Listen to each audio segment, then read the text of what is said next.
ఒకట 10 100 110 మంది పడుకున్నారు.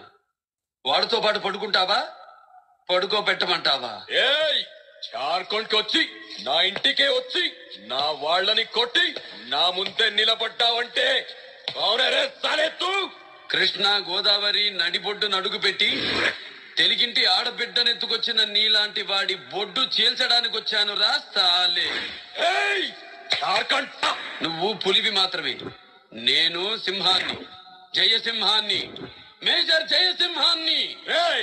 గొడ్డు మాంసం తిన్న ఒళ్ళు రాయిది, గొడ్డు కారం తిన్న బ్లడ్ రాయిది. వాడి సంగతి నేను చూస్తా. దీన్ని పైకి తీసుకెళ్ళండి.